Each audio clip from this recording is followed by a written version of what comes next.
Le silence. Un silence si lourd qu'il écrasait l'air, plus dense que le rôti trônant au centre de notre table parisienne. Un silence assourdissant, résonnant dans chaque recoin de la salle à manger, amplifiant le moindre chuchotement, le plus infime rire étouffé.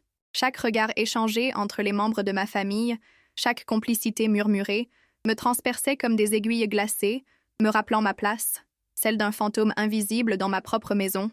J'étais là, assise au bout de la grande table en bois massif. Mon assiette, autrefois symbole d'abondance et de partage, restait pleine, intouchée. Mon verre vide reflétait le néant de ma présence, une absence criante au milieu de cette joyeuse effervescence.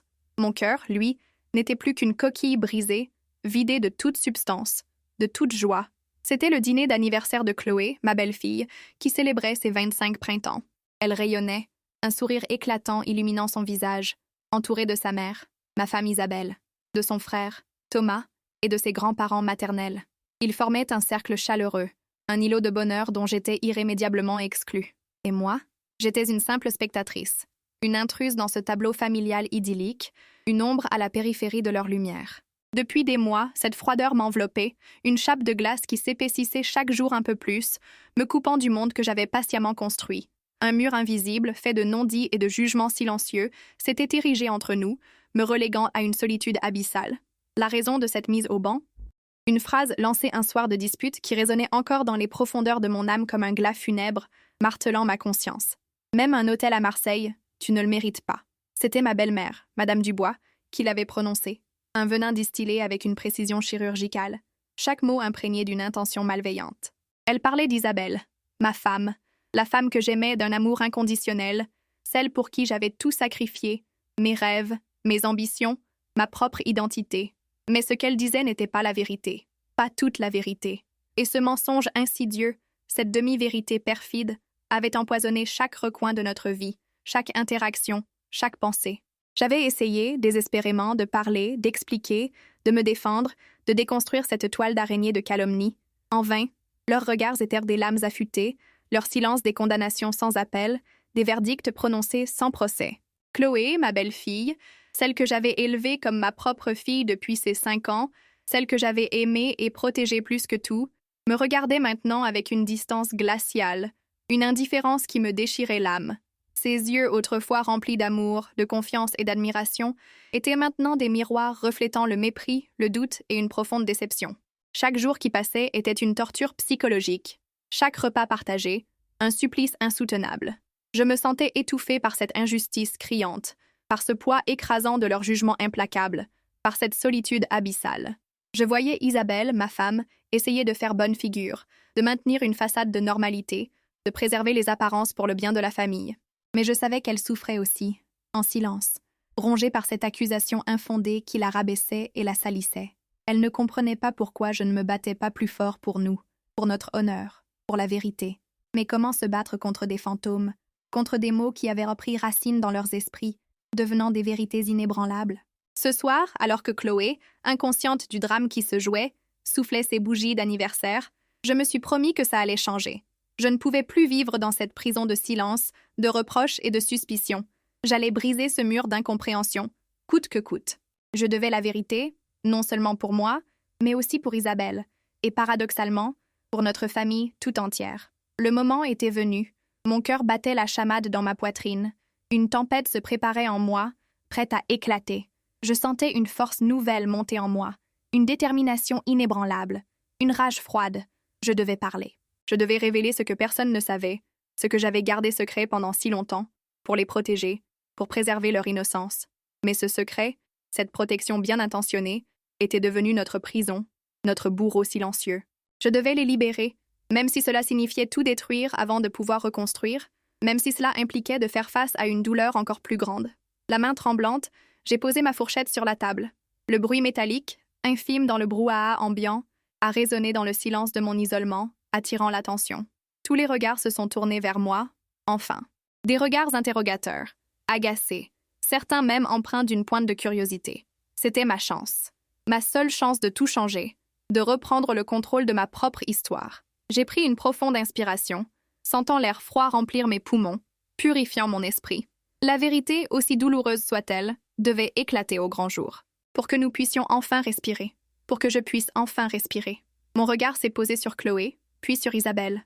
Leurs visages, leurs expressions, leurs âmes étaient des livres ouverts pour moi. Je devais être forte. Pour elle, pour nous. J'ai ouvert la bouche, sentant les mots se former, lourds de sens, prêts à exploser, à déverser leur torrent de révélations. Le dîner, la fête, tout allait basculer dans l'instant. Je le savais. Et j'étais prête.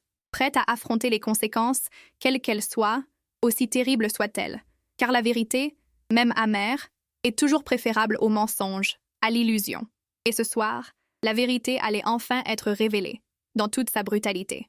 Le poids de ce secret m'avait écrasé pendant des mois, me privant de mon souffle, de ma joie de vivre. Chaque jour était un fardeau insupportable. Chaque nuit, une insomnie peuplée de cauchemars. Je revoyais la scène, les visages accusateurs, les murmures incessants, les chuchotements malveillants. Même un hôtel à Marseille, tu ne le mérites pas. Cette phrase, prononcée avec tant de conviction par ma belle-mère, avait semé le doute, la discorde, la désintégration. Et moi, j'avais laissé faire. J'avais laissé cette graine de poison germer, grandir, s'épanouir, étouffer tout ce que nous avions construit avec tant d'amour et de dévouement. Mais plus maintenant. Je ne pouvais plus supporter ce silence assourdissant, cette indifférence blessante, cette injustice flagrante. J'étais une femme brisée, oui, mais pas vaincue. J'allais me battre, non pas avec des poings, mais avec la vérité. La seule arme capable de percer les cœurs endurcis, de briser les chaînes de l'ignorance. J'ai regardé ma belle-mère, Madame Dubois, celle qui avait allumé la mèche de cette bombe à retardement. Son visage était impassible, ses yeux perçants, emplis d'une satisfaction malsaine. Elle savourait ma détresse, ma solitude, ma déchéance. Elle pensait avoir gagné, mais elle se trompait lourdement. Elle ne savait pas ce qui allait se passer. Personne ne le savait, sauf moi. Et bientôt, tout le monde le saurait, dans toute sa cruauté. Le moment était venu de lever le voile, de déchirer le tissu des mensonges et des illusions, de révéler la vérité, aussi choquante, aussi dérangeante soit-elle. Mon cœur battait à tout rompre, un tambour de guerre résonnant dans ma poitrine, mais ma voix serait ferme, inébranlable. Ma détermination, inébranlable. J'allais parler. Et ils allèrent m'écouter, qu'ils le veuillent ou non. Pour la première fois depuis des mois, j'allais être entendue, ma voix allait porter. Et ce serait le début d'une nouvelle ère. Une ère de vérité, une ère de réconciliation ou de destruction totale. Mais au moins, ce serait la fin de ce purgatoire, la fin de cette torture silencieuse, la fin de cette vie de fantôme. Je me suis redressée, sentant chaque muscle de mon corps se tendre, chaque fibre de mon être se préparer au combat. Le souffle court, mais l'esprit clair, aiguisé comme une lame. Le moment était venu. Le silence était palpable, l'attente insoutenable, presque suffocante. Tous les yeux étaient rivés sur moi, leurs expressions variant de l'agacement à la curiosité, de l'incrédulité à l'hostilité. Mais aucune trace de compassion. C'était bien. Je n'en avais pas besoin. J'avais besoin de leur attention, et je l'avais. J'allais l'utiliser, pour tout changer, pour toujours. La vérité allait éclater, et rien ne serait plus jamais comme avant. La table, autrefois un lieu de rassemblement joyeux, était devenue une arène, et moi, la gladiatrice solitaire, prête à affronter les fauves de l'ignorance et du jugement. Chaque seconde qui s'écoulait était une éternité. Chaque battement de mon cœur, un compte à rebours vers l'inconnu. Je dois vous dire quelque chose. Ma voix, étonnamment stable malgré la tempête qui faisait rage en moi, a brisé le silence oppressant, résonnant dans la pièce comme un coup de tonnerre. Les regards, déjà intenses, se sont intensifiés davantage, certains empreints d'une curiosité morbide, d'autres d'une hostilité à peine voilée. Isabelle, assise à mes côtés, a posé une main sur mon bras, un geste de soutien discret mais ferme, un ancrage dans cette mer déchaînée. Elle savait que j'allais parler, que le moment de la confrontation était arrivé, mais elle ignorait l'étendue de ce que j'allais révéler, la profondeur du gouffre que j'allais ouvrir. Cela fait des mois interminables, que je vis dans l'ombre d'une accusation infâme. Une accusation qui a brisé notre famille, qui a semé la discorde, la méfiance et le ressentiment entre nous. Une accusation lancée par vous, Madame Dubois, avec une cruauté calculée et acceptée sans la moindre question, sans le moindre doute, par le reste d'entre vous. J'ai pointé ma belle-mère du doigt, mon geste lent et délibéré, ma voix chargée d'une gravité solennelle. Son visage s'est figé, ses lèvres se sont pincées, trahissant une nervosité sous-jacente. Vous avez dit, avec une conviction glaçante, « Même un hôtel à Marseille, tu ne le mérites pas. » Vous parliez de l'incident du fonds de dotation de Chloé. Le fonds qu'elle devait recevoir à ses 25 ans et qui a mystérieusement disparu, s'évaporant dans la nature. Un murmure a parcouru la table, un frisson d'incompréhension et de malaise.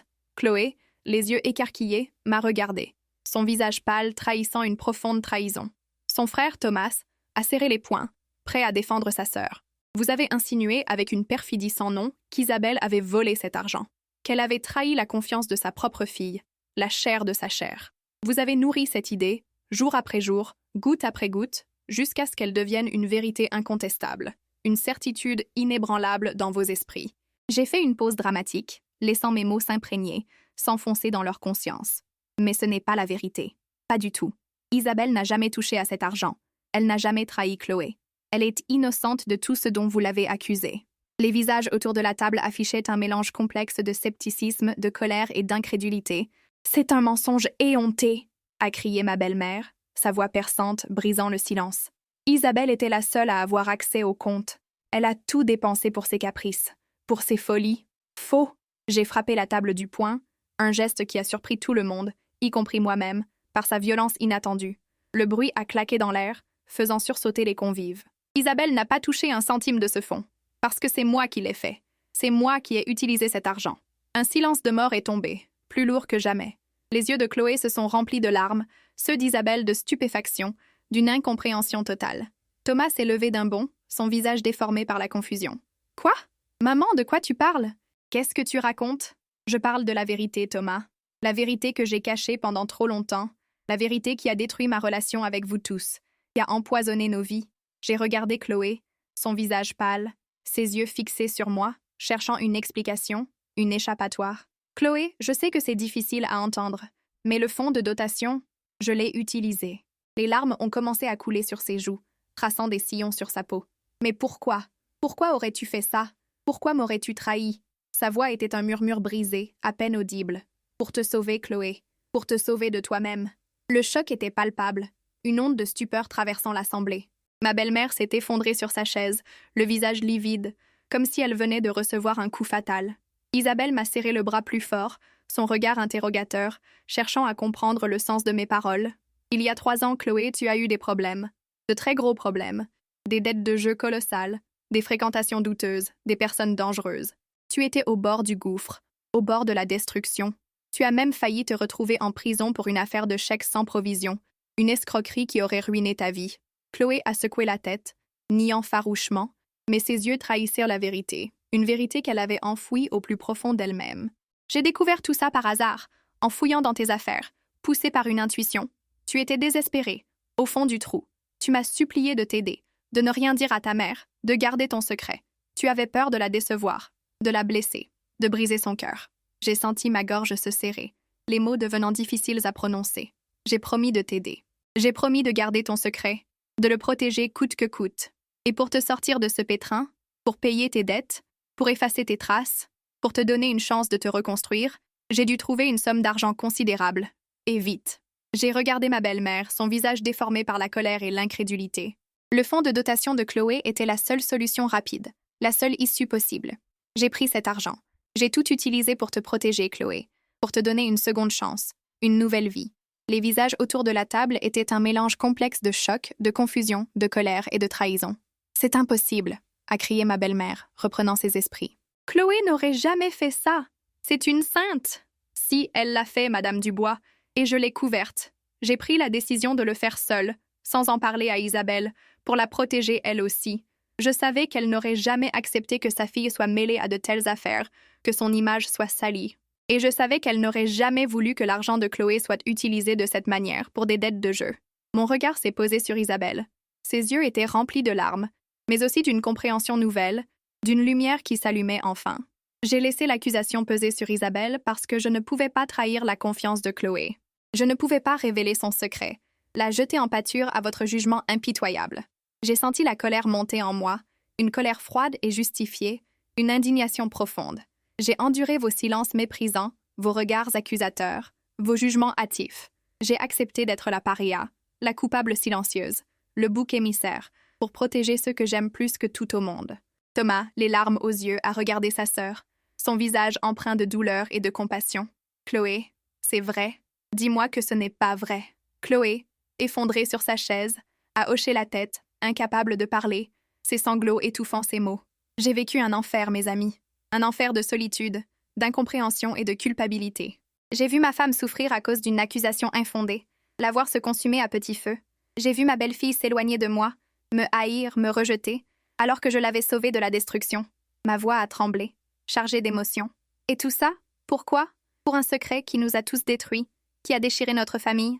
J'ai pris une profonde inspiration, sentant le poids de mes mots. Mais ce soir, c'est fini. Le secret est révélé. La vérité est là, nue, implacable. Et maintenant, c'est à vous de décider ce que vous en ferez. C'est à vous de choisir entre la haine et le pardon, entre le mensonge et la reconstruction. Le poids de mes mots flottait dans l'air, lourd, palpable, écrasant. Personne n'osait parler. Leurs visages étaient des masques de stupeur, de confusion, de honte. La révélation était trop brutale, trop inattendue, trop dérangeante. Ils avaient tous cru à la version facile, à la coupable désignée, à la solution de facilité.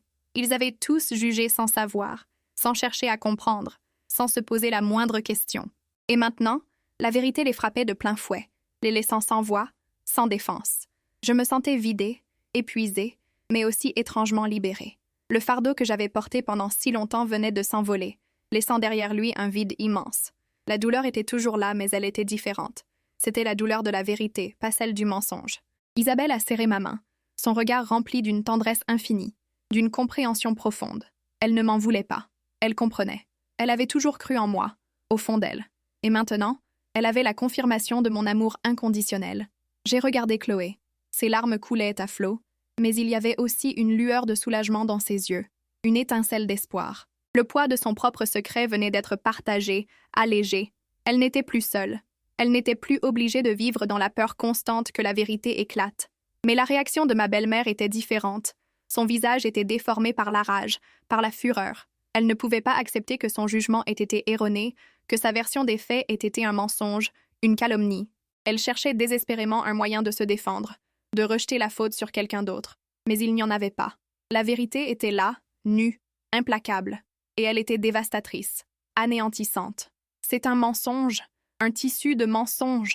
a hurlé ma belle-mère, se levant brusquement de sa chaise, la renversant avec fracas. Ses yeux lancèrent des éclairs de fureur, mais sa voix, bien que stridente, trahissait une panique grandissante, une peur viscérale d'être démasquée. Elle ne pouvait pas supporter l'idée d'avoir eu tort, d'avoir accusé sa propre fille sans le moindre fondement, d'avoir semé la discorde sur la base de ses propres préjugés. C'est une invention pour protéger Isabelle. Chloé n'a jamais fait ça. C'est impossible! Elle s'accrochait désespérément à sa version des faits, à son illusion de vérité. J'ai les preuves, Madame Dubois. J'ai sorti de ma poche intérieure une petite clé USB, un objet insignifiant en apparence, mais lourd de révélations. Les relevés bancaires détaillés, les courriers des huissiers de justice, les menaces des créanciers, les messages échangés. Tout est là, enregistré, daté, incontestable. J'ai tout gardé, précieusement, au cas où la vérité devrait un jour éclater. Le silence est revenu, plus lourd encore, un silence de mort qui pesait sur chaque âme présente. Le visage de ma belle-mère est devenu cendre. Ses traits se sont figés dans une expression de terreur. Elle savait que je ne bluffais pas. Elle savait que la vérité était là, incontestable, irréfutable, prête à la consumer. Chloé, qui était restée prostrée, le visage enfoui dans les mains, a levé la tête. Ses yeux, rouges et gonflés par les larmes, se sont posés sur la clé USB, puis sur moi, cherchant une confirmation, une explication. « Maman », sa voix était à peine un murmure, un souffle brisé. « Je suis tellement désolée. Pour tout !» Elle a éclaté en sanglots, un sanglot profond, déchirant, mais aussi étrangement libérateur. C'était le cri d'une âme tourmentée qui trouvait enfin le chemin de la rédemption. Thomas s'est approché d'elle, l'a prise tendrement dans ses bras, la serrant fort. « Pourquoi tu n'as rien dit, Chloé? Pourquoi tu nous as caché ça? Pourquoi nous as-tu laissé croire le pire ?» Sa voix était pleine de douleur, mais aussi d'une compassion infinie, d'un amour fraternel inébranlable. J'avais honte, Thomas. J'avais tellement honte de mes erreurs, de mes faiblesses, et j'avais peur. Peur de vous décevoir, peur de tout perdre, peur de votre jugement. Elle a regardé Isabelle, ses yeux implorants. « Maman, je suis tellement désolée pour la douleur que je t'ai causée. » Isabelle, les larmes aux yeux, la serrait fort contre elle, un geste d'amour inconditionnel. « Mon amour !» Ces mots étaient un murmure, un pardon silencieux. La scène était déchirante, mais nécessaire. C'était le début de la guérison, le premier pas vers la réconciliation. Et vous, Madame Dubois, vous avez préféré croire au pire. Vous avez préféré détruire notre famille, la déchirer de l'intérieur, plutôt que de chercher la vérité, de vous poser la moindre question. J'ai senti une pointe d'amertume dans ma voix, une rancœur tenace. Vous avez jugé Isabelle, vous l'avez condamnée sans appel, sans la moindre preuve, juste sur des rumeurs infondées et des préjugés tenaces. Ma belle-mère a reculé, son visage se tordant de rage et de honte, une expression de défaite gravée sur ses traits. Elle n'avait plus de mots. Elle était démasquée, et c'était insupportable pour elle, une humiliation publique. Et moi, j'ai laissé faire. J'ai laissé cette injustice s'installer, s'enraciner. J'ai laissé ma femme souffrir en silence, la voir se consumer à petit feu. J'ai laissé ma belle-fille s'enfoncer dans la culpabilité, la voir se haïr. J'ai regardé Isabelle, mes yeux remplis de remords. Je suis désolée, ma chérie. Je n'aurais jamais dû te laisser porter ce fardeau seul. J'aurais dû parler plus tôt, affronter la vérité. Isabelle a secoué la tête, un sourire triste sur les lèvres. Tu as fait ce que tu pensais être juste, Camille. Tu as protégé Chloé, et je t'en suis reconnaissante. Ces mots ont été un baume sur mon cœur blessé, une caresse apaisante. C'était la première fois qu'elle prononçait mon prénom avec une telle tendresse, une telle compréhension, depuis des mois. La tension dans la pièce était insoutenable, palpable, presque électrique. Chloé, toujours dans les bras de son frère, a soudainement pâli, son visage devenant livide. Ses yeux se sont révulsés, roulant dans leurs orbites. « Chloé » a crié Thomas, la secouant doucement.